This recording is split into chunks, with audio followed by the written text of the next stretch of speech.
Pun Allah kita kena kata begitu juga. Allah jangan berkata Allah jadi dengan sendiri. Tidaklah siapa jadikan dia, dia jadi sendiri.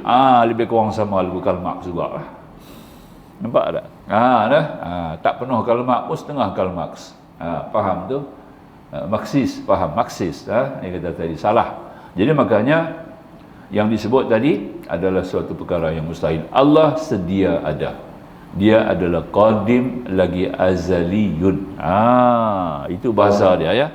Allah sedia ada kerana dia qadim dan azaliyun. Begitu. Das ya. Iaitu mustahil kalau Allah tu dijadikan. Kalau jadikan maknanya dia jadi sifat. Yang jadi itu yang menjadikan dia jadi zat pula. Nampak pasal dia sifat kena jadi ya.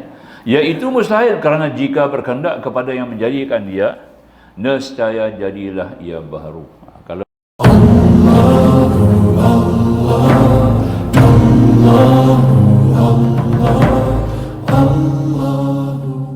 Bismillahirrahmanirrahim. Alhamdulillahi rabbil alamin musabibul asbab wa mu'tiqar riqab. Ar-Rahmanir Rahim Rahimul Mu'minin wa munzilul kitab. مالك يوم الدين ملكه لا يفنى وهو السريع الحساب حمدا لله والصلاة وسلاما على حبيبنا سيدنا رسول الله وقرة أعيننا نبينا محمد بن عبد الله وصلوات الله سلامه عليه وعلى آله وأصحابه وما دعا بدعوته إلى يوم الدين أما بعد سبحانك لا علم لنا إلا ما علمتنا إنك أنت العليم الحكيم ربنا افتح بيننا وبين قومنا بالحق وأنت خير الفاتحين أعوذ بالله القوي من الشيطان الغوي رب اشرح لي صدري ويسر لي أمري واحلل عقدة من لساني يفقهوا قولي. Ma'asyiral hudar, InsyaAllah kita awali dengan risalah Tauhid pada muka surat 38, yakni bawah sekali yang kelima, dalil qiyamuhu ta'ala binafsih.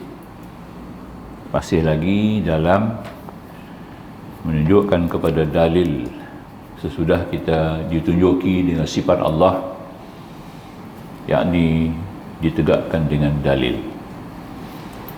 Maka justru itu ilmu sifat 20 ini adalah ilmu yang berdalil kepada Al-Quran dan Sunnah Nabi, bukan suatu urusan yang bid'ah seperti yang diwar-warkan oleh pihak-pihak yang tidak menerima hakikat bahawa sifat 20 ini adalah ilmu yang datang daripada Nabi sallallahu alaihi wasallam. Tinggal lagi dalam bentuk modulnya, disusun begitu indah, mudah dan bagi kita untuk memahami dengan lebih jelas dan lebih senang. Yang kelima, dalil qiyamuhu ta'ala binafsihi. Antara sifat Allah Subhanahu wa taala, nama Allah dan Asmaul Husna Al-Qayyum. Itulah dia, Al-Qayyum.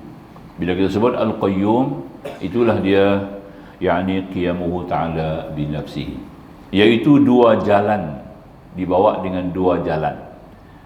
Dalilnya dibawa dengan dua jalan.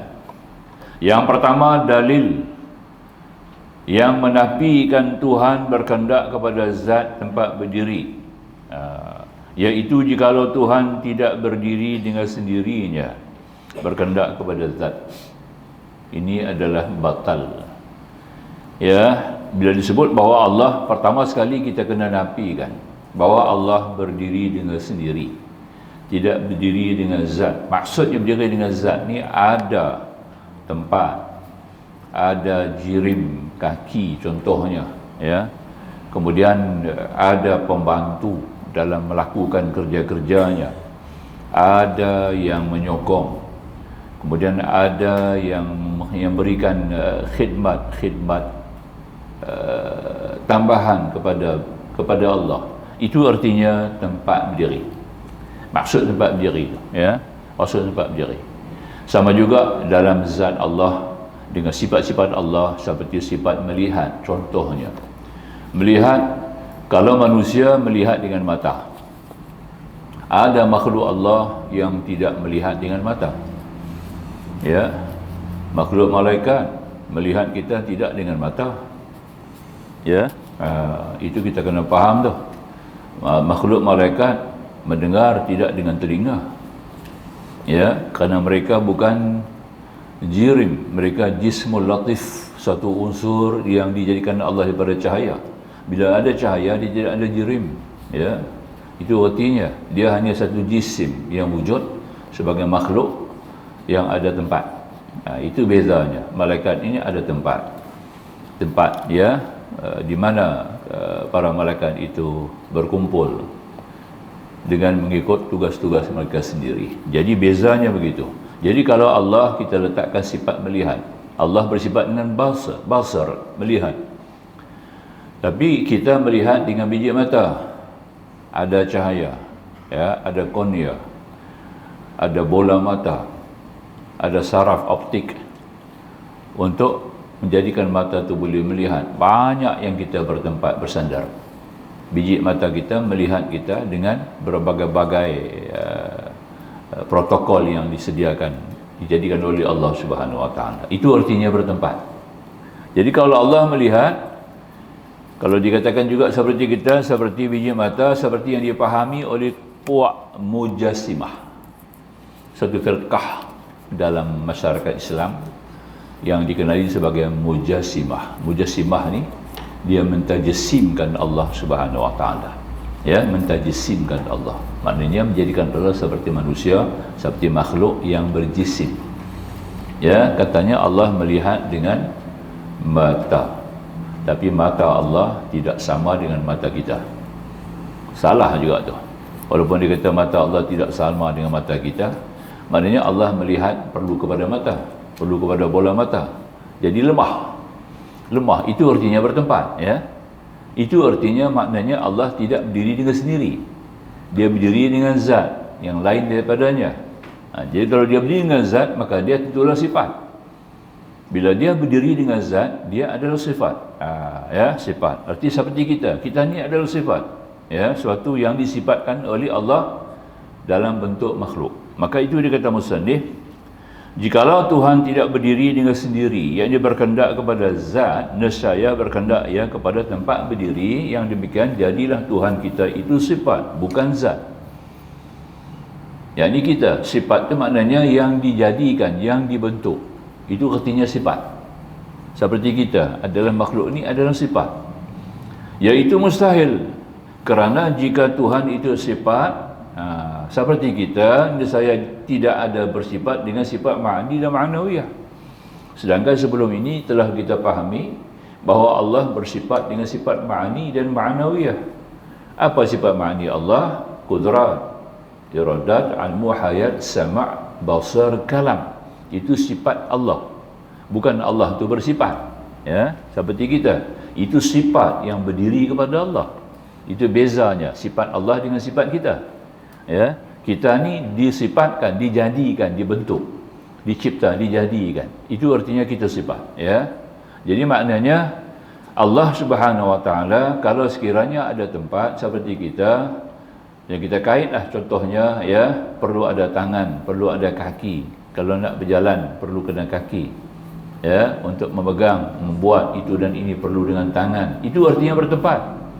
Itu maksudnya bertempat. Jadi maknanya menafikan Allah ciptakan langit dan bumi ini bukan dengan apa-apa sokongan, dengan apa-apa juga alat, bukan dengan ada apa juga yang lain daripadanya, melainkan Allah jadikan langit dan bumi seluruh makhluk ini hanya dengan kalam Allah, kun fayakun. Ini adalah hakikat ketuhanan yang kita tidak capai, tidak mampu mencapai. Ya, pengetahuan kita tidak boleh sampai ke situ. Jadi hanya kita menyebut bahawa Allah tidak jadikan sesuatu itu dengan apa-apa. Ya, hanya dengan kalamnya yang suci itu saja. Seperti yang saya sebut tadi, pernah kita sebut, Allah jadikan langit yang pertama itu adalah besi. Bukan dengan besi, ada beza. Ya, Kita guna istilah tu. Allah jadikan langit yang pertama besi, bukan dengan besi. Faham Ada beza Kalau kata dengan tu maknanya kata ada satu pihak lain, ada satu perkara lain yang disokong ataupun menyokong. Faham Jadi Allah kan langit pertama besi, bukan dengan besi. Itu beza. Jadi dengan dia tidak ada. Dengan hanya dengan Allah. Bismillah dengan Allah. Bismillah dengan Allah. Nampak Faham Sebab itu kita sebut bismillah pada setiap kali. Bila setiap kali kita mula dengan bismillah dalam apa perkara kita mulai, maknanya kita menegakkan dua tauhid dalam itu. Dua unsur tauhid kita tegakkan dalam bismillah. Dengan nama Allah yang menjadikan. Dapat lihat dengan sifat Rahman. Dengan nama Allah yang menjadikan. Dapat kita lihat dengan sifat Rahim. Dalam setiap perkara yang Tuhan buat itu sempurna, maka itu adalah Rahim. Allah buat apa juga makhluk dia, makhluk-makhluk ini dibuat dengan sempurna. Tidak ada kurangnya. Makhluk-makhluk seperti ulat dalam batu tu pun, kita tengok tak ada kaki, tak ada tangan kan, tapi sempurna sebenarnya. Allah buat dia sesuai kehidupan dia dan dia boleh hidup seperti ulat. Walaupun tidak perlu kaki dan tangan. Walaupun dia duduk dalam batu. Tapi Allah ciptakan ulat itu tidak ada yang kurang. Tapi dia hanya kurang daripada kita manusia. Itu saja. Sifatnya tidak seperti manusia. Tapi apa yang Tuhan jadikan itu sempurna.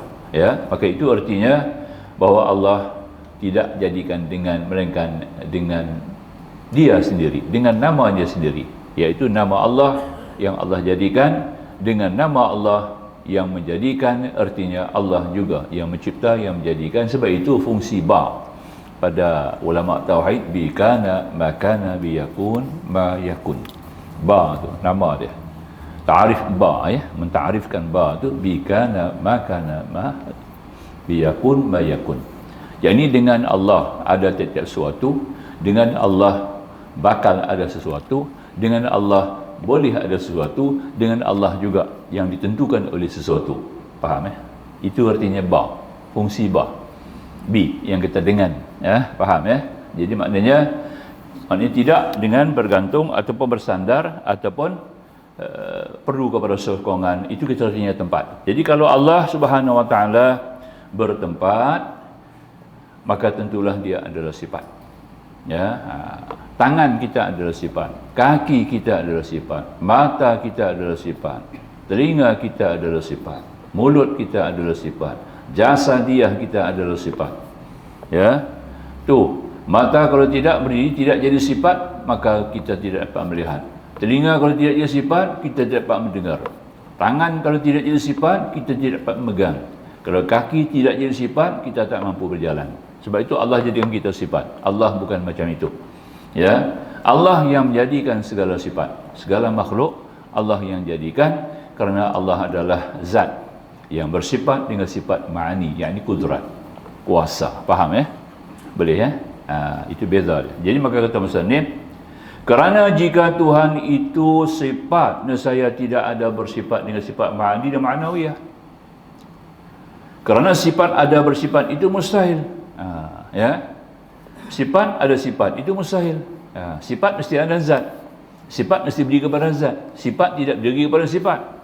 Tangan bukan berdiri kepada tangan. Tangan berdiri kepada badan zat. Baru tangan itu berfungsi dan bekerja.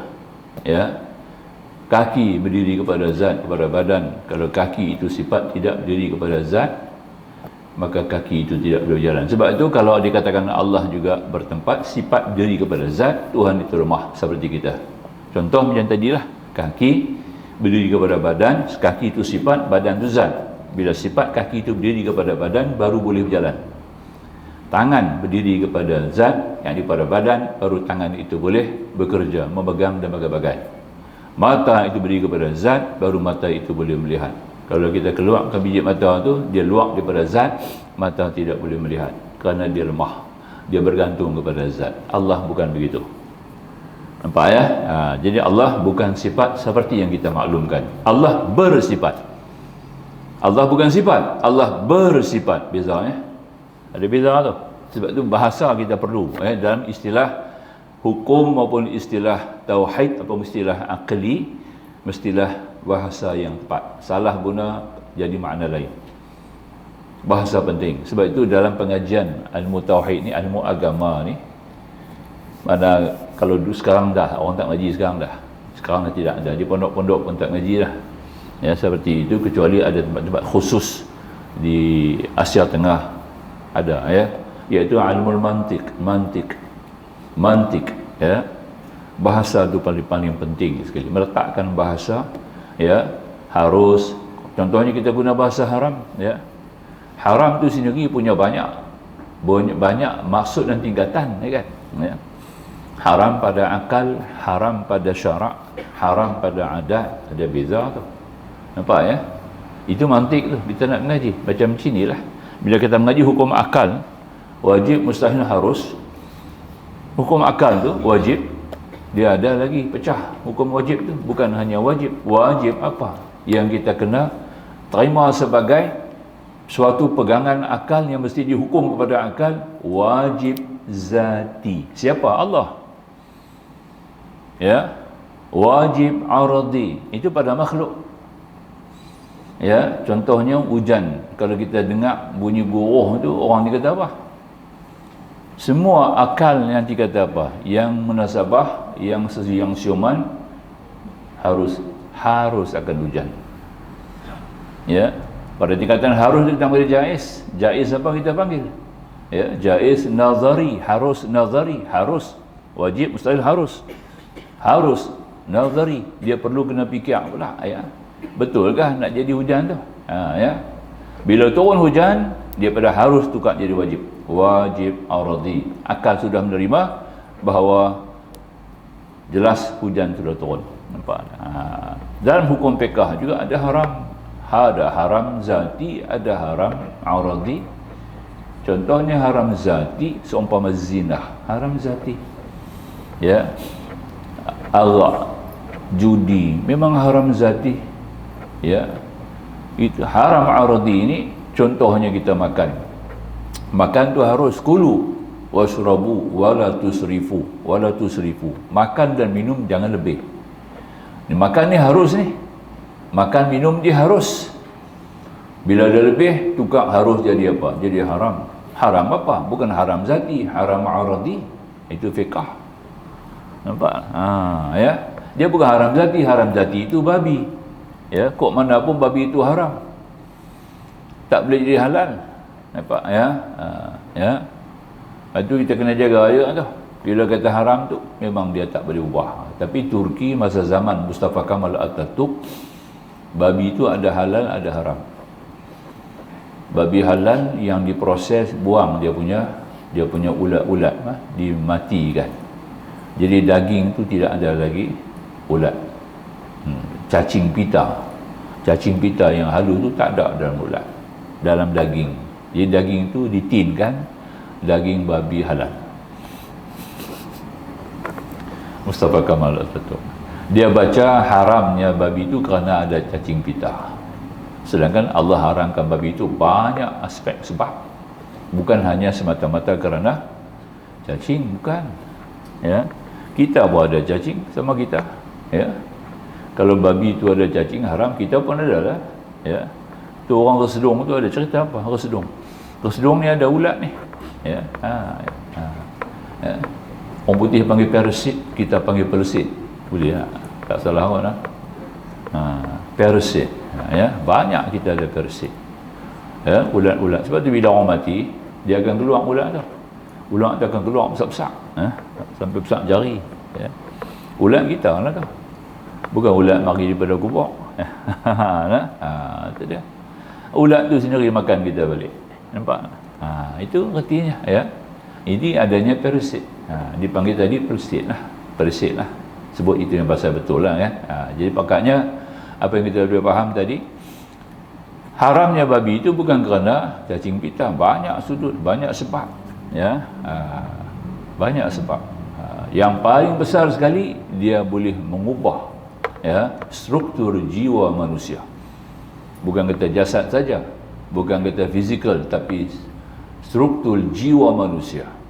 Orang yang makan babi ini, dia akan ada hati yang keras, ya, tidak boleh terima kenyataan, kenyataan-kenyataan yang berunsur ilahiyah, ketuhanan, unsur-unsur ukhruwah, keakhiratan, ya, dia tidak akan boleh terima. Jiwa itu tidak akan mampu menerima, ya.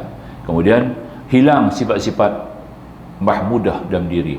Tidak ada sifat sabarnya, tidak ada sifat syukurnya. Orang yang makan babi ini memang tidak akan ada sifat syukur, tidak ada sifat sabar. Ya, Pak, kalau orang-orang kafir yang sabar tu maknanya tak makan babi, ya. Faham, ya? Dia tak makan tu, ya. Kalau dia makan juga, dia akan hilang sifat sabar. Sifat sabar tidak boleh duduk dalam jiwa yang mana orang tu makan babi, tak boleh. Itu banyak sebab. Sebab itu Syekh Muhammad Abduh ketika dijumpa oleh Sir Arnold Toynbee di Paris dalam seminar Al-Quran antarabangsa yang dibuat di Paris, ya, bertemu dua jago ilmuwan ini bertemu. Sir Arnold Toynbee banyak mengkaji tentang Islam, banyak mengkaji, dan dia beri sumbangan banyak kepada faham komunisme dan sosialisme, ya, banyak dia memberikan khidmat. Tapi semuanya itu salah, tak betul. Dia pun kaji, dia bertemu dengan Syekh Muhammad Abduh. Dia tanya kat Syekh Muhammad Abduh, pasal apa Islam mengharamkan babi? Nampak? Maknanya dia tahu babi itu ada, dia tak sebut pasal cacing pita, ada sebab lain. Syekh Muhammad Abduh kata kita buat satu kajian, kita buat satu ujian secara praktikal, ya. Maka satu kandang bubuh ayam bapak, ayam bapak dengan ayam betina, nampaklah. Seekor ayam bapak bubuh 5 ekor ayam betina. Ayam bapak tu tak kacau ayam betina, dia lari ada. Ayam bapak tu lari daripada ayam betina, nampak tak? Ayam bapak dia cari ayam bapak juga, dia berkelahi, nak bergaduh, nampak tak? Nah, dia tak mau ayam betina. Itu kita boleh makan ayam, nampak tak? Makan ayam tak ada masalah. Ya, tak melonjak. Dalam tarekah Naqsyaband, tarekah Samaniyah, apabila mereka telah masuk dalam suluk, ya, suluk dalam zawiyah, jadi mereka kena duduk selama 40 hari. 20 hari daripadanya tak boleh makan daging. Ayam boleh, daging merah tak boleh makan, nampak tak? 20 hari tak boleh makan daging merah, dia kena makan sayur, ya. Daging putih, ikan boleh, ya, ikan boleh, dan ayam boleh, ya. Lepas 20 hari baru dia makan daging merah. Sebab daging putih ni dia bersih, dia tidak ada unsur-unsur yang boleh merosakkan kita punya jiwa, ya. Sebab kita makan ayam kerana sikap perangai ayam tu sendiri. Muhammad Abduh kata kami makan ayam, Allah menghalalkan ayam pasal ayam. Tengok ayam bapak dia tak usik pun, ayam betina dia lari pergi penjuru asing, nampak, ya, pasal bukan masa dia, bukan masa dia mengawan, nampak tak? Dia duduk asin, ya. Tak tarik pun dia sekok pun ayam betina, tak tarik sekok pun. 5 ekor ayam betina dia sekok. Kemudian kita tengok satu kandang lagi kita bubuh babi, nampak, ya, ya. Kita bubuh babi jantan, ya, kita bubuh 3 ekor. Kita bubuh babi betina seekor. 3 ekor babi jantan tu korban betina. Tak putus-putus, tak berhenti-berhenti, nampak tak? Ya. Berkelik sama-sama depa nak berebut betina. Nampak tak? Tengok perangai dia macam mana. Tu, ya. Maknanya dia telah dikuasai langsung oleh syahwat dia, hawa dan nafsu dia. Syahwat dulu, hawa kemudian nafsu. Ini sebabnya kami tak makan, nampak? Itu dia, dah. Dan Nabi pun tak makan daging lembu. Lembu Nabi tak makan. Nabi makan unta, kambing, ya, nampak tak? Lembu ni bawa sifat bodoh macam lembu, nampak tak? Atau kata bodoh macam lembu, aku kata hang bodoh macam lembu, hang marah. Tapi sebenarnya dia kata dah, nampak tak? Ya?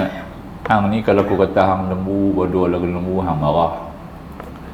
Tapi sebenarnya dia kata dah kan, dia kata dia tu lembu kan, ya. Tidak, lembu ni bodoh, banyak makan daging lembu bodoh, tak bagus. Orang-orang alim elakkan dia pada makan lembu. Sebab tu Nabi tak makan. Dalam sejarah Nabi tak pernah makan daging lembu, tapi Nabi izinkan boleh buat korban atas 7 nama, 7 bambu. Nampak tak? Boleh macam unta. Ya, itu artinya lah.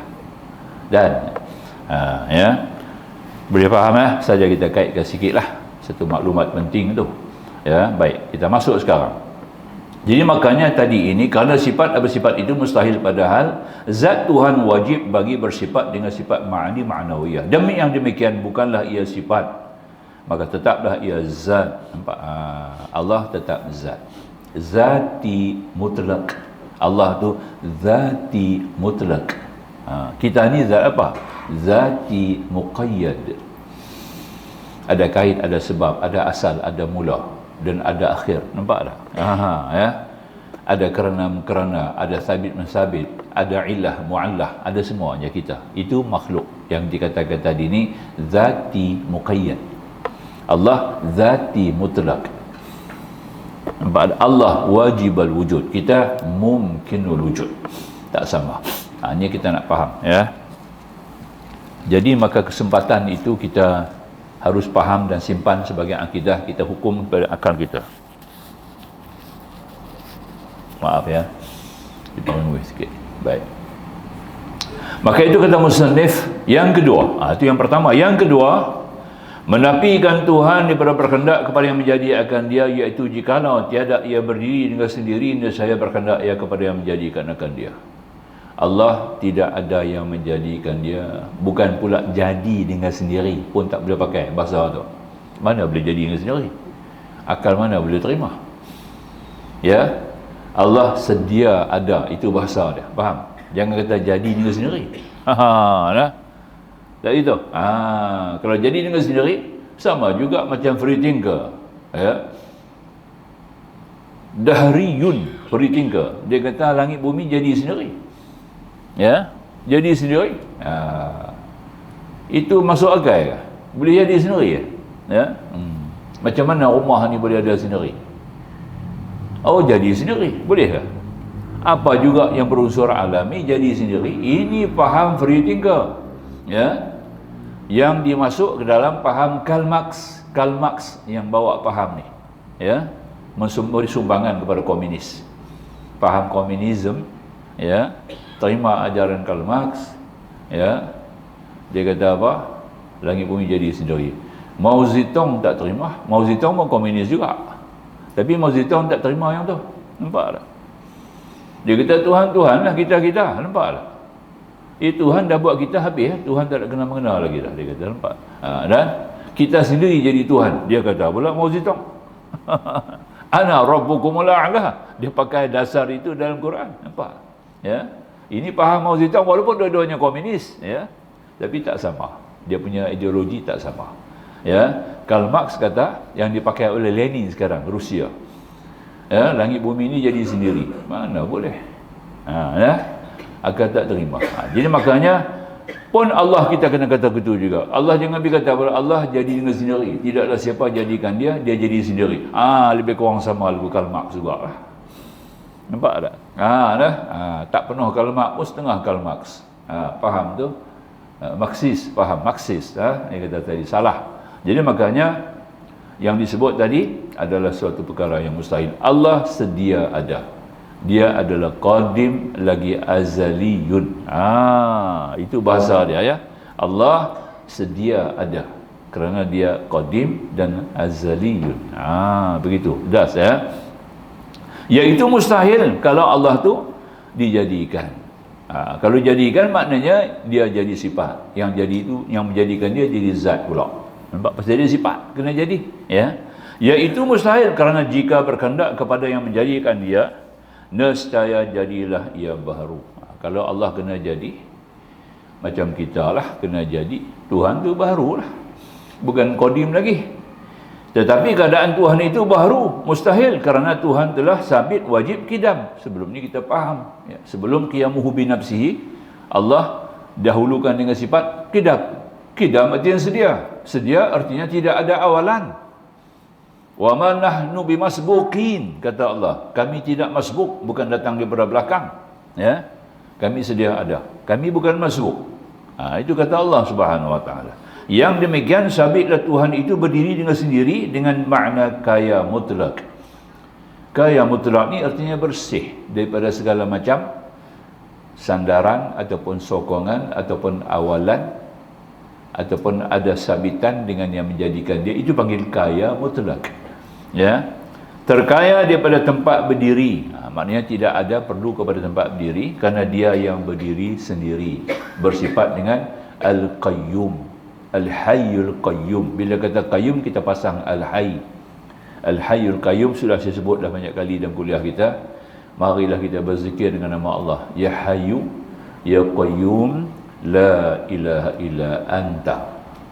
Buat 1000 sehari. Bagi jadi 1000. Ya.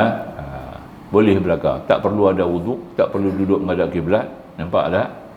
Sambil berjalan, sambil bergerak. Sebab orang yang menyebut Allah, kebesaran Allah ni, dia tak perlu duduk, ya.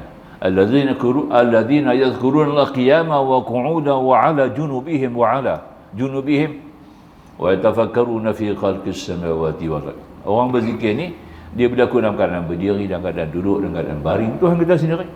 Nampak tak? Semua keadaan boleh kita zikir. Jadi kita tak perlu, kalau nak duduk nak zikir saja tu tak jadi kot. Ya? Sambil bawa kereta boleh baca. Sambil duduk sandar-sandar boleh baca. Nampak tak? Sambil dalam keadaan manapun kita boleh sebut nama Allah, asalkan kita sebut tu di tempat yang bersih. Dalam keadaan badan kita pun bersih daripada najis sekurang-kurangnya. Nampak tak? Tak ada wudu pun boleh. Ya, sebab zikir ni bukan satu ibadat yang khusus seperti solat. Dia adalah umum, tidak ada batasan. Tidak ada batasan dan had. Bila-bila pun kita boleh zikir. Banyak mana pun boleh. Hanya Nabi membataskan pada sekian-sekian banyak tu bagi memudahkan umat. Jadi bagi memudahkan. Kalau tak hadkan begitu mungkin jadi berat. Nah, kita nak kata subhanallah, subhanallah 33 kali. Itu Nabi hadkan. Ada sebab lah had pun. Bukan kata saja ya. Alhamdulillah, Allahu Akbar. Dan kita boleh baca subhanallah 1000 kali. Subhanallah, 1000 kali boleh. Sebab yusabbihu lahu ma fis samawati wa ma fil ardh. Bertasbih kepada Allah apa yang di langit dan apa yang di bumi. Mana ada had? Ya, tumbuh-tumbuhan. Tasbih kepada Allah. Subhanallah walhamdulillah wa la ilaha illallah Allahu akbar. Tu tumbuh-tumbuhan. Binatang. Sembahyang mereka adalah tasbih. Subhanallah walhamdulillah wa la ilaha illallah wallahu akbar. Itu sembahyang binatang. Ya, subhanallah, subhanallah, sembahyang tumbuh-tumbuhan. Jadi kita ambil semua. Kita ada qiyam seperti pokok, kita ada rukuk seperti lembu, kambing. Kita ada sujud seperti ayam, itik, nampak tak? Nah. Jadi kita dalam keadaan semua boleh berzikir. Bacalah ya Hayyu ya Qayyum. Kalau kita mampu 1000. Asalkan kita buat, jangan tak buat. Nampak tak? Ya. Bilangan-bilangan tu dihadkan ada sebab, dan pada hakikatnya tidak ada had. Inilah kelebihan zikir. Maka tu kita wala zikrullahi akbar.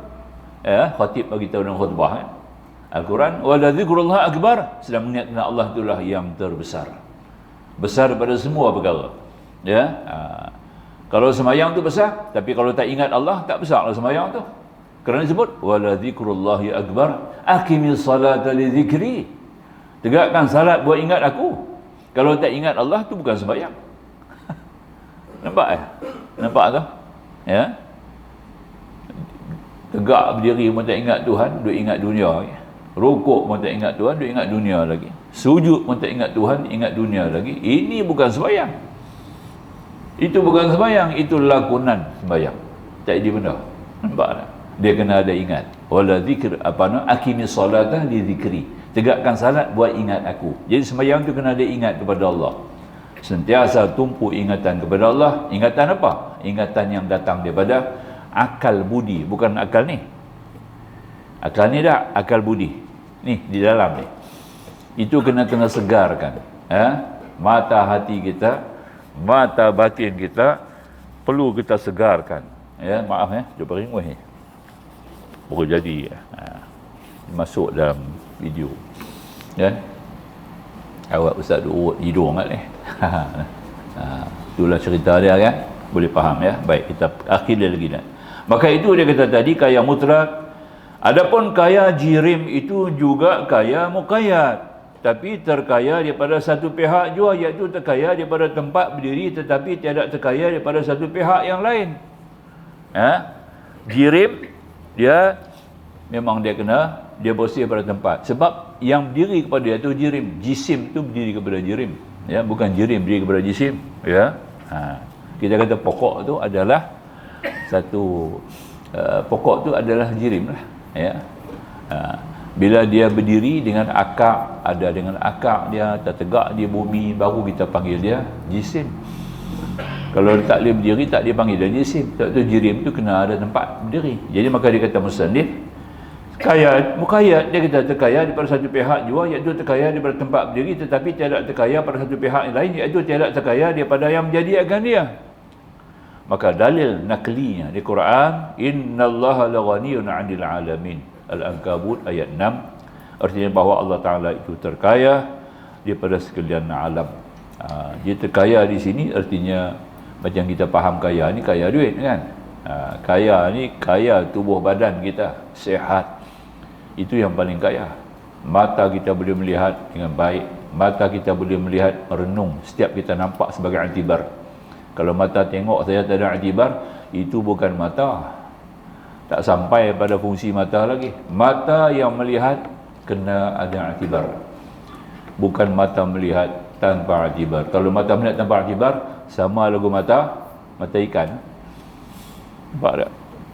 Sama lagu mata lalat. Nampak tak ya? Lalat dia cari apa? Dia cari tempat kotor. Ya? Dia masuk dalam istana pun cari tempat kotor. Dia masuk dalam masjid pun cari tempat kotor. Dia itu lalat. Kita tak mau begitu. Jadi dunia ni kata Nabi jifah, bangkai, nisbah. Ya, silakan muazzin mengumandangkan azan.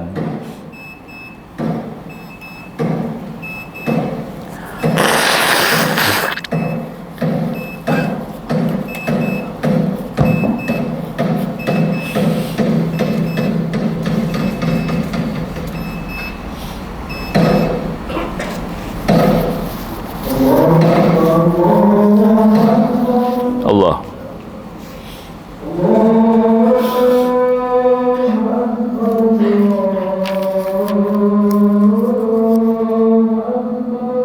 Allah.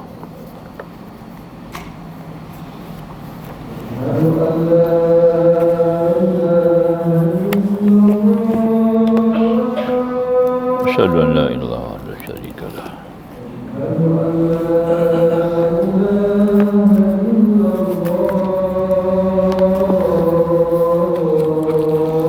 Asyhadu an la ilaha wahdahu la syarika lah.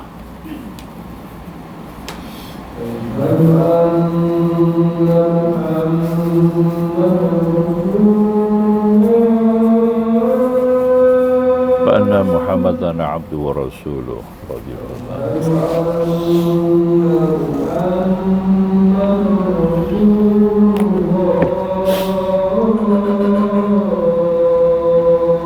anna Muhammadan abduhu.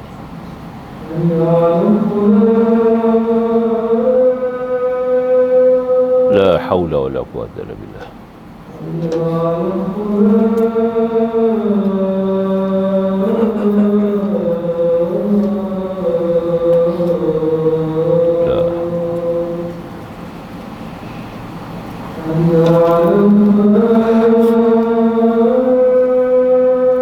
Wala haula wala quwwata illa billah.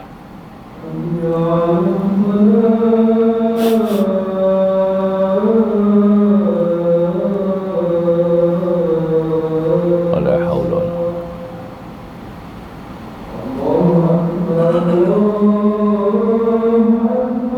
Allah.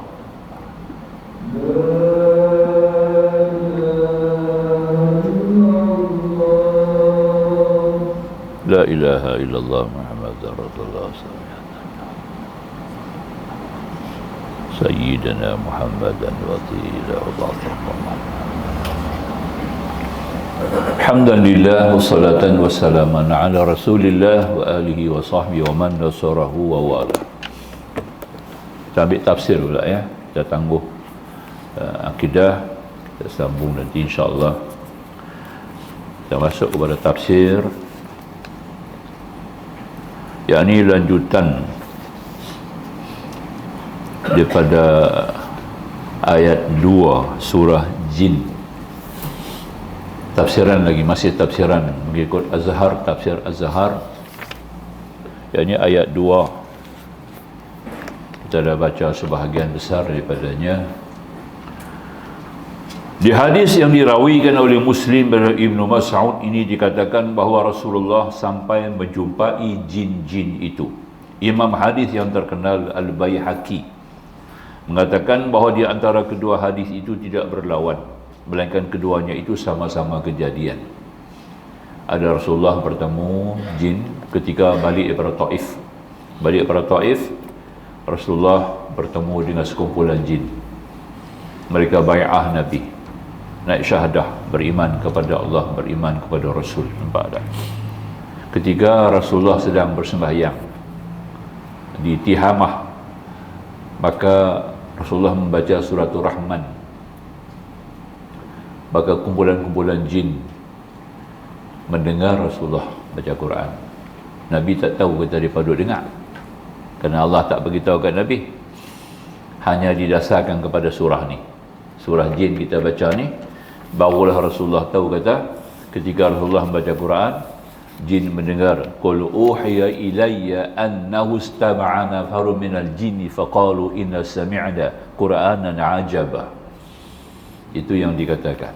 Katakanlah telah diwahyukan kepada aku bahawasanya telah mendengar, inna sami'na qur'anan ajaba, telah mendengar sekumpulan jin. Mereka berkata apa? Semuanya Quran itu suatu yang sangat menakjubkan. Hebat daripada kita manusia. Jin ni memang dia hebat daripada kita. Dia boleh faham semua bahasa, ya, dan dia begitu akur sekali bila mendengar Al-Quran. Takjub. Kita tak takjub pun, ya. Jemu-cemui ada lagi, lena pula, ya. So lah, musabaqah Quran dengar banyak lena, ya, hadir musabaqah. Tapi bila dia baca Quran dia lena. Tu dia nah. Jin tidak, jin tak lena. Ni kita duduk mengaji je pun jin tak lena, kita lena. Tapi hari ni tak ada lah. Okey, ya. Yang kuliah-kuliah ilmu kan, alhamdulillah makhluk jin tak lena, khusyuk daripada dengar majlis ilmu, ya. Tak ada seorang pun makhluk jin yang lena. Tapi manusia lena. Bila saya kata begitu, dia tunduk makhluk tu, dia tunduk, ya. Pemalu saya kata begitu kat mereka kan, ya. InsyaAllah malam ni tak ramai lah. Ada malam ni tak ramai. Baik, jadi kita mengambil kira kata musannif. Dan satu ketika Rasulullah pula bagi baca Quran. Di tapak sekarang ini masjid jin orang panggil, ya. Rayyah, masjid Rayyah, depan bertentang dengan tanah perkuburan Ma'lah, opposite of the Ma'lah ada satu masjid tu panggil dia masjid Rayyah. Sebab orang lalu lalang, dia ni highway lalu lalang, orang akan singgah masjid tu, maka dia panggil masjid Rayyah. Orang Melayu je kata masjid jin, orang Arab tak panggil masjid jin pun, orang Melayu je kata. Pasal tu Tok Guru beritahu masjid tu jin buat. Nampak tak? Bukan jin buat, orang buat masjid tu, ya. Saudi yang buat, Saudi, ya, nah, yang buat ni tahun 1884 tak silap saya, masjid tu dibuat 1884, ya. Ketika itu dah ada Wahabi, tapi dia tak kuasa lagi, dia tak berkuasa, ya. Yang Said Sharif Hussain pula masa tu miskin, tak ada duit nak buat, terpaksa harap bantuan daripada Turki. Nampak tak? Turki bagi bantuan, kelambu Kaabah pun Turki tolong tukar. Nampak tak? Ya. Segala ayam api pun Turki tolong bayar. Sebab tu sampai hari ni masyarakat Turki nak buat kerja haji tak ada kota. Tak ada kota. Satu negara di dunia yang tak ada kota. Banyak mana pun boleh hantar. Turki. Ya. Satu kelebihan sebab daripada tanggung Makkah Madinah tu ya beratus tahun. Ya, apabila dah Saudi kaya ada minyak, daripada tak bantu lagi lah. Baru ada kilang buat apa? Buat kelambu. Dulu kelambu buat di Turki. Hantar mari kan. Tu dia. Jadi makanya Rasulullah baca di situ tempat tu. Malam tu Abdullah bin Mas'ud yang ikut, tapi Nabi tinggal dia jauh. Tinggal dia lebih kurang dalam 700 meter. 700 meter Nabi tinggal dia. Duduk dalam satu bulatan, dia duduk dalam bulatan tu, tak bergerak. Nabi kata, hang jangan pergi mana, duduk sana ni. Jangan keluar, apa jadi pun hang duduk sini. Nampak? Jangan keluar, jangan bangun, jangan berdiri. Duduk. Nabi pun berjalan, hilang. Sampai Nabi pun hilang, tak nampak. Dia duduk bimbang kat Nabi pula. Nabi bimbang kat dia, dia bimbang kat Nabi. Apa Nabi jadi ni? Kemudian tu merejut, baru nampak makhluk berterbang macam unggas ni ya. Duk terbang kelkatu, terbang kat atas kepala. Sambil duk sambak dia tak boleh. Sambil nak sambak dia tak boleh ya. Yang berlari kiri kanan dia. Yang macam binatang pula merayak pun penuh. Macam-macam jenis makhluk jin. Semuanya terbang nak pergi ke tempat yang Nabi baca Quran. Dia sampai ke situ ya. Rasulullah pun duduk di tapak tu lah. Masjid sekarang, Masjid Raya tu. Tapak tu Nabi duduk baca Quran. Dia pun semua dengar ya. Macam stadium tu penuh kiri kanan Nabi. Macam stadium kita ada stadium Bukit Jalil ya. Macam tu punya penuh, bersusun bertingkat-tingkat makhluk jin ni ya. Punya dengar Nabi baca Quran, dan dia begitu takjub, dan banyak di antara mereka yang telah beriman kepada Nabi. Malam itulah dia pemula beriman kepada Rasulullah SAW. Baik. Jika semuanya tidak bertentangan mengikut Imam Al-Baihaqi ya, ulama hadis yang terhebat. Di antara kedua hadis tidak berlawan, melainkan keduanya itu sama-sama kejadian pada pertemuan yang dirawikan Al-Bukhari ya, daripada Ibnu Abbas, daripada dasar pada ayat 1 surah Jin ini Nabi tidak sampai bertemu, hanya diberitahukan oleh Tuhan. Surah ni Nabi tak tahu, tapi dibagi tahu oleh Allah. Tetapi pada hadis Ibnu Mas'ud, riwayat pada Muslim, jelas bahawa Nabi sampai bertemu dengan mereka dan Nabi ajar Al-Quran. Maknanya tapak Masjid Raya sekarang. Di hadis riwayat lain pula dibawa oleh Ibnu Ishaq ya, ulama tarikh yang menyusun tentang sirah, tok guru kepada Ibnu Hisham ya, ulama yang mula-mula menyusun sirah Nabi, Ibnu Ishaq. Tapi dia ni Syiah. Dia Syiah dia faham Syiah. Ibnu Ishaq tertulis dalam sirah Ibnu Hisham, ketika Nabi kembali dan melakukan dakwah kepada kaum Syakif di Taif, di tengah jalan akan pulang ke Mekah, datang 7 jin menemui beliau dan menyatakan iman akan Al-Quran. Itu dia. Dalam sebuah hadis riwayatkan oleh Tirmizi disebutkan bahawa pada suatu hari Rasulullah membaca surah Rahman di hadapan sahabat-sahabat baginda. Semua terdiam dan tafakur mendengar ayat-ayat yang persona itu. Nabi baca sendiri, sahabat-sahabat semua dengar. Para sahabat begitu akur ya, begitu khusyuk mendengar bacaan, sebab tiap-tiap ayat ditanya. Tiap-tiap ayat ada tanya bukan daripada Allah dalam surah Rahman ni ya. Apatah lagi sampai kepada ayat yang selalu berulang, fa bi ayyi ala'i rabbikuma tukadziban. Bila Nabi baca tadi ayat ni, maka nikmat Tuhan kamu, yang manakah yang lagi yang akan kamu dustakan wahai jin dan manusia ya. Sebab tu ada bunyi dua, tukadziban ya, dua pihak, jin dan manusia. Melihat mereka duduk termenung tafakur memasukkan pengertian ini, ayat ini ke dalam jiwa mereka, bersabda Nabi, jin lebih mendalam sambutan mereka daripada kamu. Nampak? Seketika ayat-ayat ini aku baca. Itu yang saya sebut tadi ni. Jin begitu akur, termasuk kuliah-kuliah ilmu lah ya. Jin memang akur sungguh. Akur sungguh mendengar mengaji. Beza dengan kita. Cara duduk mereka pun cantik, mereka duduk pun elok. Ya? Duduk sedap, duduk macam duduk tahiyat awal tu. Macam tahiyat awal mereka duduk. Itu dia. Kemah sungguh.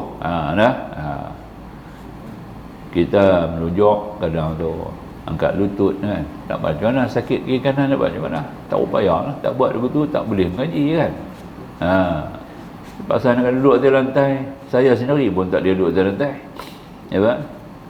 Tak boleh, sakit kaki, kena runjuk lah, kena angkat kaki lah, kena apa semua kan. Nak kena sandang lagi, kena ada backup belakang lah. Ya.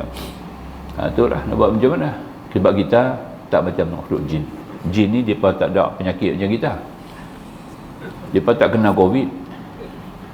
Ya, jin tak kena COVID. Ya, tu lebih dia sikit.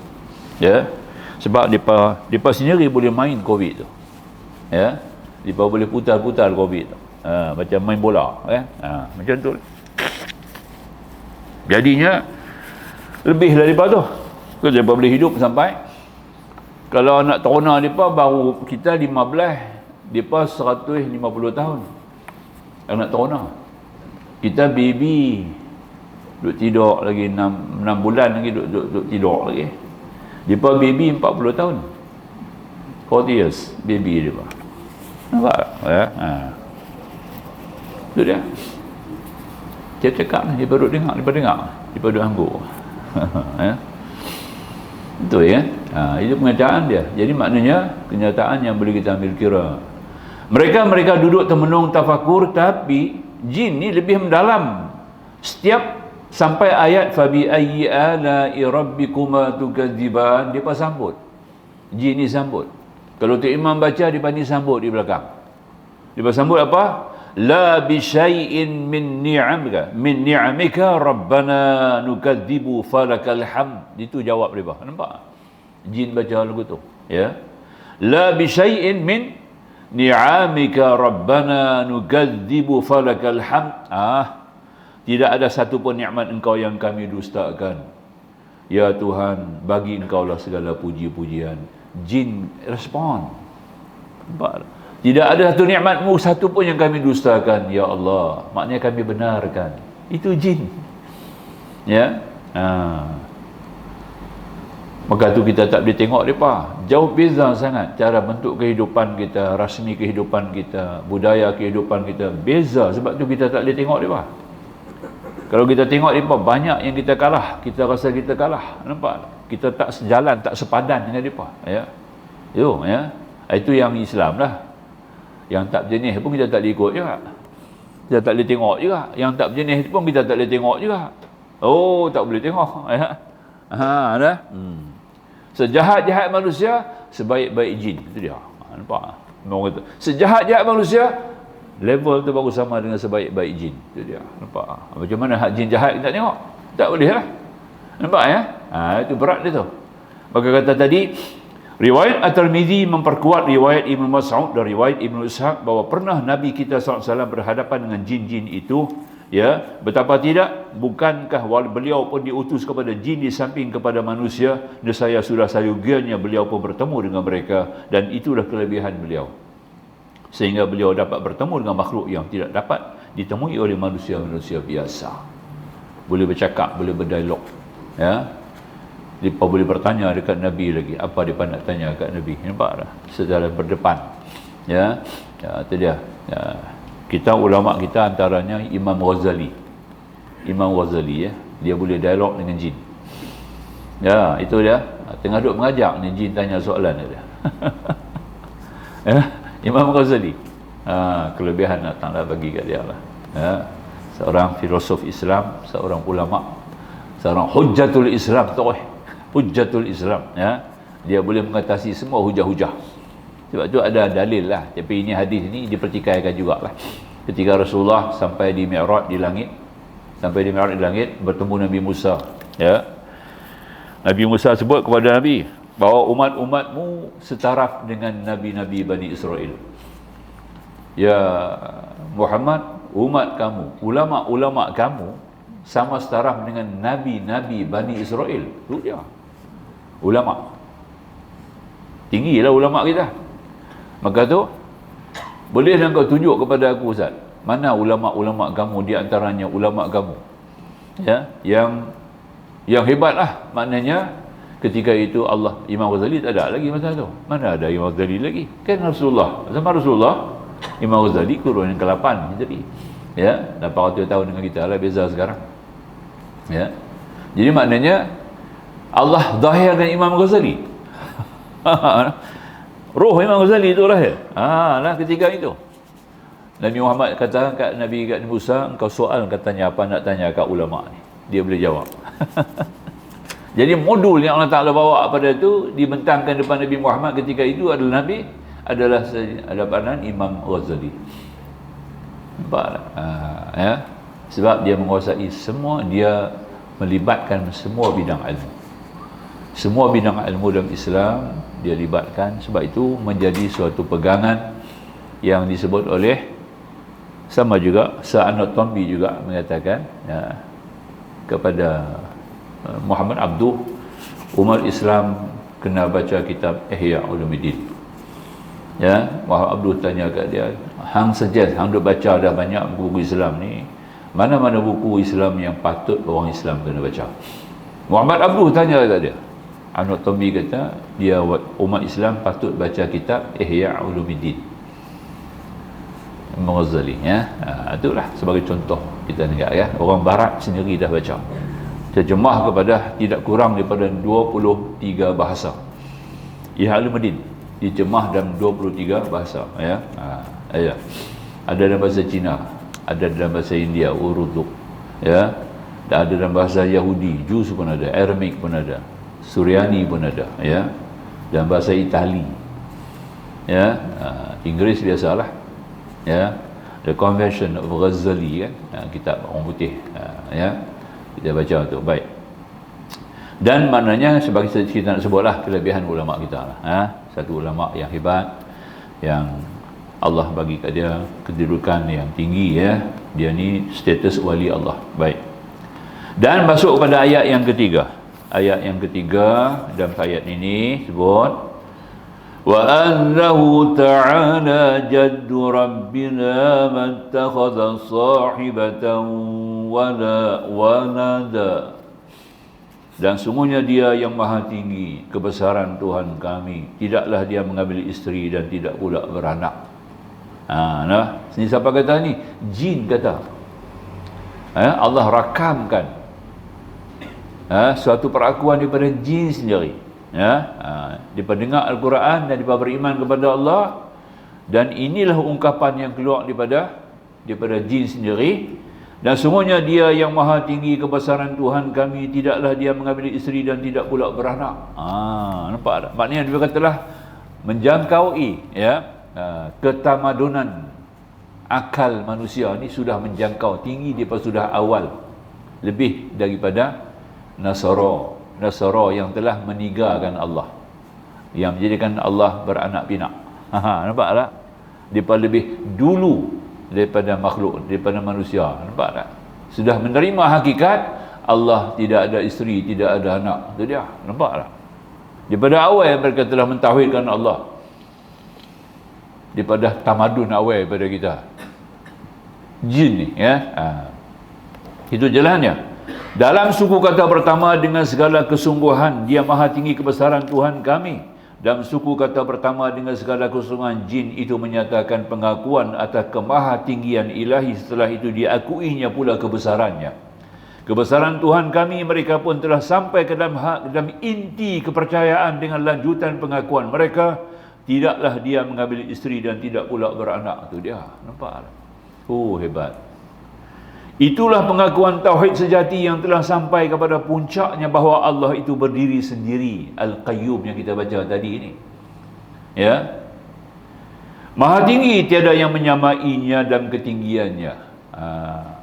Kebesaran Tuhan kami, mutlak kebesaran itu, sehingga tidaklah dia mengambil isteri dan tidak pula beranak. Sudah mesti menurut akal yang sehat bahawa Tuhan yang maha tinggi, maha mulia, maha agung, mempunyai kebesaran yang mutlak, tidak beristeri. Kerana beristeri sifat dan alamat kekurangan yang ada pada makhluk yang bernyawa. Betul tak? Kalau beristeri sudah lemah, sebab tu kita kena ada isteri. Sampai ke bila-bila pun ya. Tambah-tambah orang lelaki kan. Minta maaf lah, kalau yang membujang tu jangan marah lah. Berarti ada sebab nak bujang kan, ada sebab. Takkan nak bujang saja lah. Kalau sengaja membujang sedangkan dia mampu boleh kahwin, jangan tidak kena kahwin. Kena ada isteri, sebab kita lemah, kita serba kekurangan. Betul tak? Dah perlu. Rasulullah Tuhan tunjuk sendirilah, ya, dengan 9 isteri 4 jariah. 9 isteri 4 jariah. Kemudian dia sendiri merdekakan isteri-isteri yang disebut sebagai jariah tadi, ya. Itu dia. Ya, semua jadi isteri Nabi. Jadi 13 orang. Nampak, ya? Asalnya 9 isteri 4 jariah. Tapi Nabi merdekakan mereka, naikkan taraf mereka menjadi perempuan yang merdeka dan digelar isteri. Nampak tak? Sama dengan Nabi. Jadi 13. Ya. Ya. Kerana beristeri sifat yang amat kekurangan yang ada pada makhluk yang bernyawa. Kalau kita pula orang tua-tua ni. Kalau tua-tua ni jangan mengujang lah. Jenuh. Dia kena ada isteri lah. Dia bagi sekurang-kurangnya bagi semangat, bagi nasihat. Ya. Adalah tempat mengadu, tempat tak mengancam. Nampak tak, ya? Kerana bila kita boleh mengadu tu dah kurang dah kita punya sakit sikit. Bila boleh merayu lagi kurang sakit. Nampak tak? Allah mengadakan sifat alam berjantan bertina dengan syahwat faraj dan seks untuk menyambung turunan, kerana kalau seseorang meninggal dunia Allah mentakdirkan anaknya akan meneruskan kehidupan. Betul tak? Untuk beranak dia mesti beristeri. Maka amat janggallah fikiran kalau sampai kepada kesimpulan bahawa Allah yang Maha Agung itu memerlukan isteri kerana isteri akan memberinya anak. Maknanya Tuhan lemah. Kita nak anak ni pasal apa? Nak sambung keturunan. Ya, sambung keturunan untuk memimpin kehidupan, membawa budaya kehidupan, meneruskan, ya, acara kehidupan. Itu dia. Tuhan tidaklah dapat diserupakan dengan raja-raja penguasa dunia yang cemas kalau dia tidak meninggalkan putera mahkota yang akan menyambut kekuasaan kalau datang masanya dia meninggalkan dunia ini. Betul tak? Kita dapat lihat sekali tak mana yang jelas tu raja-raja. Dia pandak anak lelaki, betul tak? Tak dapat anak lelaki, menikah lagi satu. Tak dapat anak lelaki, menikah lagi satu. Harap boleh dapat anak lelaki. Itu pentingnya. Kenapa? Untuk menyambung takhta pemerintahan dia tadi ini akan boleh dilanjutkan. Tak boleh sampai puteri. Kalau sahaja puteri juga pun nak jangan cari juga putera. Ada saingan. Kalau raja-raja Melayu dulu, ya, buat pertandingan kan, ya. Buat pertandingan. Siapa yang boleh kalahkan itu, kalahkan ini, ya, boleh menikah dengan anakku. Nampak tak? Bakal menjadi raja muda. Tu dia. Nampak tak? Pasal dia tak ada anak lagi-lagi. Itu kelemahan manusia. Mana boleh sama dengan Allah, ya? Malikin nas, raja bagi segala manusia, ya? Maka boleh sama, tidak boleh sama, ya? Maka raja dunia juga yang cemas kalau dia tidak meninggalkan putera mahkota yang akan menyambut kekuasaan kalau datang masanya dia meninggalkan dunia ini. Lalu jin-jin yang telah Islam itu mengakui terus terang bahawa dalam kalangan jin-jin sendiri ada yang bebal, yang bodoh. Kami bukan semua cerdik. Macam manusia juga, jin-jin ni pun ada yang bodoh. Itu yang jadi apa? Orang perempuan kena histeria kan? Itu orang perempuan kena histeria. Selalunya orang perempuan, lelaki tak kena histeria. Nampak tak, ya? Tak gitu kan? Perempuan kena histeria, perempuan yang lemah-lemah. Perempuan yang lemah jiwa dia akan dihinggapi oleh makhluk-makhluk jin yang bodoh. Jin yang bodoh masuk ke depan tau. Nampak tak? Sebab jin yang bodoh akan diperbudakkan oleh jin-jin yang pandai. Jin yang bodoh, kalau Islamnya, jin Islam dia yang masuk ke badan, ke jiwa orang perempuan ni, ya, jin Islam, bukan jin kapiak. Jin kapiak masuk ke depan orang kapiak lah. Tapi jin kapiak sama jin kapiak tak kacau. Yang kacau ni jin kapiak kacau jin Islam. Jin kafir akan cuba mengganggu jin Islam. Nampak tak? Ya, jadi jin Islam dia ganggu ni jin yang bodoh lah. Jin yang pandai dia tak boleh. Jadi yang bodoh ni pula nak lari daripada jin kapiak ni, lari menyorok dalam nampak tak? Badan-badan, jiwa-jiwa orang-orang perempuan. Tu kita baca ayat kursi, dia tak lari lah jin Islam. Mana nak lari? Hang baca bila satu Quran lagi segar duduk dalam tu, kata oh dia ni baca Quran pula lagi kuat, jin kapiak lagi tak dekat. Nampak tak? Cara dia bukan begitu. Ini Allah yarham. Ustaz Asandin Al-Hafid tanya, macam mana Ustaz tahu ni? Ana mengaji kat Abang Inta. Ana mengaji dekat Abang Inta yang ajak ni. Abang dia lah Haruddin yang ajak ni kat saya. Saya tanya kat dia macam mana. Saya panggil ustaz dia kat dia. Saya memang guru saya pun 3 tahun sekolah. Ya, tingkatan 1 sampai 3. Dia guru saya di sekolah dulu ni. Ya, panggil ustaz dia kat dia. Masa tu dia baru master balik daripada Azhar. Belum doktor lagi lah. Kemudian baru dia buat doktor. Sampailah kami jumpa muzakarah haji. Muzakarah haji dia pula jadi salah seorang daripada panel penasihat. Lagi dekat Lagi dekat sambung lagi perhubungan dengan dia kan. Tanya kat dia lah. Macam mana ustaz? Macam mana jadi histeria ni? Dia abang histeria ni bunyilah. Dia kata yang masuk dalam badan orang perempuan ni jin-jin yang bodoh. Sebab Quran dia sebut jin bodoh. Nampak? Jin yang lemah, penakut. Ya. Maka jin-jin yang bijak-bijak ni tambah-tambah jin-jin yang kapiak ni, dia nak pelikih, nak berbodoh jin-jin yang bodoh ni. Pakat lari jin bodoh ni menyorok daripada orang perempuan. Perempuan pula perempuan yang lemah. Nampak ya? Itu yang kita baca Quran dia tak lari. Sebab jumpa dia pot, jadi sekali dia pot tu. Dia pot tu jadilah sekali. Dia pandai duduk sekolah, student ni mesti. Ada kat 8 orang. Seorang tu mengamuk, histeria. Dia airport, Penang airport. Saya baru balik turun daripada kapal terbang dengan Hasanuddin. Dia pun ada ceramah di Penang, saya nak balik Penang. Kami baru lepas muzakarah haji tu. Lepas muzakarah haji, ya, di Kuala Lumpur. Turun, duduk melupuk. Lepas nampak dia, tak nampak saya, lepas kenal dia. Kan? Dia kita punya Ustaz Hasanuddin panggil. Tolong tengok Ustaz. Dia pun berdiri baca Quran, dia tu sepak dah. Baca Quran, mana dah lari? Nampak tak? Sepak. Bila tengok saya berdiri, Ustaz Hasan mainlah buat apa-apa sikit, dia kata. Tak apa, senang je. Saya kata senang. Ni sahabat abang ni boleh buat lah. Ambil pen, masukkan dalam ibu jari. Antara ibu jari dengan jari nombor 2, kaki kiri lah. Kaki kiri ibu jari tu dengan jari second. Masukkan pen di celah. Masukkan pen tu kita tekan lah. Sakit. Dia duduk tentu. Makhluk tu duduk tentu dengan dada. Dia tak duduk di sini, di ulu hati dia akan duduk di situ, tempat dia. Kita pun kapit pen tu. Tak payah baca apa. Baca apilah. Bismillah, sebut nama Allah. Bismillahirrahmanirrahim. Kapit yang dia menjerit perempuan tu. Dia menjerit, bukan dia menjerit tu. Makhluk tu lah. Bila menjerit, dia sakit lah. Baru kita boleh cakap dengan dia. Sembang. Nampak? Baru tahu pasal apa hang masuk. Dia habaq lah pasal apa, tang mana dia masuk. Sekarang hang keluar. Nampak? Habis keluar. Dia tu. Senang tak? Nak minta berkeras. Nampak? Kok kita nak minta berkeras, tak nak salah boleh. Tak bayar RM25 suku. Nampak tak? Aku dah keluar jin lari tidak lah. Tu cara dia. Mana yang tahu ni? Abang Hinta lah ajak kat dah. Abang Hinta yang ajak dekat Ana ni. Belajar kat abang dia, Haruddin kan. Itu dia punya bawa. Jadi tuan-tuan, saya pun ajak kat anak perempuan saya. Dia sekolah guru. Kalau jadi kat student dia buat. Anak saya dia buat sekolah. Di sekolah. Anak perempuan saya. Dia buat. Kan? Senang. Bukannya susah apa, bukan tak payah baca apa. Cuba kita nak halau dia keluar, point dia tambah dah. Di situlah tempat dia, ya. Jadi kapit dengan pen boleh.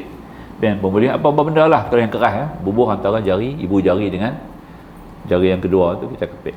Oh, sakit. Cuba kita buat sendiri, sakit tu. Kita nak tahu ada jin tak ada jin, baca bismillah 100 kali. Nak tahu ada jin tak ada jin kat kita, jin luar, baca bismillahirrahmanirrahim 100 kali. Kalau boleh sampai 100, insya-Allah tak ada jin. Pasal kita ada haji jin dah. Nampak? Baca 100 kali. Kalau nak tahulah kita ni ada jin masuk ke singgah atau tak singgah, baca bismillahirrahmanirrahim 100 kali. Boleh tak? Balik sini test. Kan? Kalau tak sampai 100, ada jin. Tak boleh sampai 100, dia akan blok. Tak boleh pergi. Nampak? Ya. Itu confirm, memang confirm. Ni Datuk Haruddin ajak ni. Dia kita confirm. Macam mana kita nak tahu ni? Makhluk jin luar singgah kat kita, kan? Macam cakap surah jin, kita bercakap dengan jin lah, kan? Jin duduk dengar ni. Kan? Dia pun tak tahu bab ni. Dia pun tak tahu. Sama-sama dia pun tak tahu juga. Ya ke? Jadi pendek kata, kita baca 100 kali bismillahirrahmanirrahim. Kalau boleh 100 kali sampai, insya-Allah sihat. Tak ada gangguan. Kalau tak sampai 100, dia sangkut nak keluar tak boleh, nampak tak? Dia lemah, dia sakit kepala. Dia jadi macam nak pitam tu, makna kata ada. Memang ada, tu sikit kita bagi tip lah, ya. Besok jadi jin jangan bagi saya pula, jenuh lah. Baik, itu di antaralah kita nak faham sikit. Baik, maka dia kata musannif, dan bahawasanya orang-orang yang bebal antara kami, iaitu yang berfikir kacau balau, yang jiwanya tidak bersih, yang pendapat akalnya tidak teratur, mengatakan terhadap Allah kata-kata yang dusta sebagai puncak kedustaan, sebagai yang dijelaskan di ayat sebelumnya, ayat 4 yang kita baca tadi kan, ya, di mana makhluknya mengatakan, ya, wa annahu kana yaqulu safihuna. Safih ni kurang akal, kurang fikir, tak cerdik, bodoh, tu safih dia panggil, wa annahu kana yaqulu safihuna 'ala Allahi syatata, ya. Dan bahawasanya orang yang bebal di antara kami mengatakan terhadap Allah kata-kata yang tidak keruan. Nampak tak? Dia akui sendiri, antara kami pun ada yang bodoh yang cakap macam itu, ya.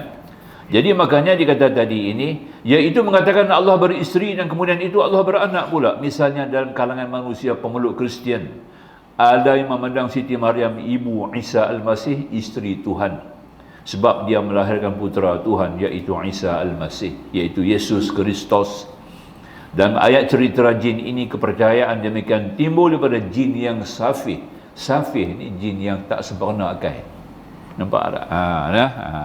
Itu yang kita paling susah. Jadi safih ni kita kata orang gila jugalah, ya. Psikopatis dia panggil. Psikopatis, satu jenis penyakit yang memang ada, yang tak boleh rawat dan tidak diterima oleh wak gila. Itu apa ya? Wak gila tak terima. Dia panggil psikopatis. Profesor Dr. Hamka juga tulis dalam kitab Lembaga Budi. Kalau tuan-tuan buka kitab Lembaga Budi, buku dia lah, dia tulis satu buku nama Lembaga Budi. Bacalah, tengok, ya. Akan jumpa lah ni. Dia kata psikopatis ni berlaku banyak dalam kalangan umat Islam, ya.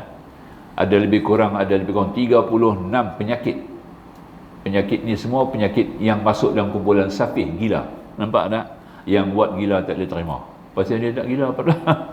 Buat gila tak terima tapi dia gila. Nampak tak? Menyusahkan orang, menyusahkan masyarakat. Kalau di dalam organisasi perniagaan tu hawa biru. Kalau masuk dalam masjid, kacau jemaah masjid.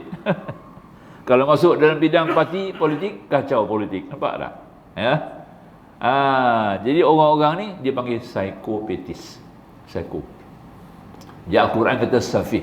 Safih, ya, itu artinya. Maka berarti bebal, berfikir tidak jernih atau menutup pintu buat orang berfikir, padahal semuanya itu adalah tidak masuk akal kalau kita hendak mendalami siapa yang dimaksud dengan Tuhan yang Maha Esa atau Allah Subhanahu Wa Taala. Maka kembali pada ayat yang kelima, ya. Wa anna dhananna an lan taqula al-insu wal jinnu 'ala Allahi kadhiba. Dan sungguhnya kami berat persangkaan kami bahawasanya sekali-kali tidaklah akan mengatakan manusia dan jin terhadap Allah kata-kata yang dusta. Nampak tak?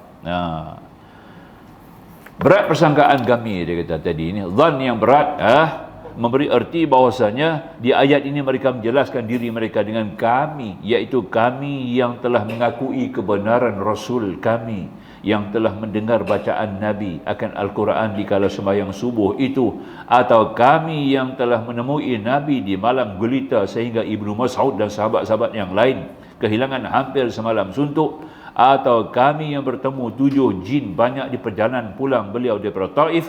Mereka mengatakan berat persangkaan kami, atau tidak berdetak di hati kami, atau tidaklah mungkin kejadian bahawasanya sekali-kali tidaklah akan mengatakan manusia dan jin terhadap Allah kata-kata yang tidak keruan kalau mereka itu memang beriman dan berakal budi. Nampak tak? Bukan akal ni, akal fikir ni kita tak mau, akal budi. 5 akal, 4 duduk dalam, 3 duduk di kepala, 2 duduk di sini. Itu panggil akal. Manusia ni akal 5, 3 duduk di kepala. Orang kapiak semua ada 3 tu, ya lah. Yang 2 tak ada. Akal tu yang 3 kepala ni jadi PhD, jadi apa, biar pergi kat dia lah, jadi saintis, ya. Bertrand Russell berganda, Dr. Albert Spencer, ya. Ini semua orang yang punya akal fikiran yang 3. Yang dua ni tidak ada. Yang dua ni akal budi dia panggil. Ya. Al-Quran kata ulul albab. Ulul albab. Ya, ada dua di sini. Masya-Allah, ya. Jadi kalau ada ulul albab, ya, maka dia dapat menerima kenyataan bahwasanya Allah Tuhan Maha Esa. Dia akan pertahankan ketauhidan kepada Allah Subhanahu Wa Taala. Inilah kata jin manusia ni. Banyak manusia jin dan manusia ini, kalau adalah mereka itu benar-benar ya punya akal budi yang tinggi, mereka boleh memikir, bukan safih, ya, maknanya penyakit safih itu kena buang lah. Penyakit safih ni apa? Di antaranya contoh dengki, hasad dengki. Sebab tu kita kena rawat penyakit batin ya. Bila penyakit-penyakit batin ni kita tak tambah, fi qulubihim marad. Tuhan kata dalam hati mereka ada penyakit. Penyakit apa? Syirik. Nampak tak? Termasuk syirik tadi ni, penyakit-penyakit tu maknanya kata antara penyakit-penyakit budi ni, penyakit hasad, dengki, sombong, ria, ujub, sum'ah, ya, putus asa, ya, nah. Ini masuk dalam sifat-sifat yang menyebabkan kita jadi safih. Ya. Ya, maka ditambah lagi dia penyakit kata Tuhan. Fi qulubi marad, tazaduhumul marad, maka tambah lagi penyakit. Penyakit luar lah, penyakit luar orang susah lah. Bila penyakit tu keluar main di luar, orang susah. Masyarakat dia susah, nampak? Ya. Rakan kerja susah, rakan kongsi susah, nampak? Syarikat pun jadi susah. Dalam kumpulan jamaah pun susah. Kerana dia ni tidak sempurna jiwa, tidak bersih jiwa, safih. Itu bahaya. Jadi orang safih ni dia boleh terima lah hakikat tu. Mengatakan Allah ni beranak pinak dan bagai-bagai yang berlaku banyak di kalangan umat Kristian, nampak? Walaupun dia bijak-bijak, kan?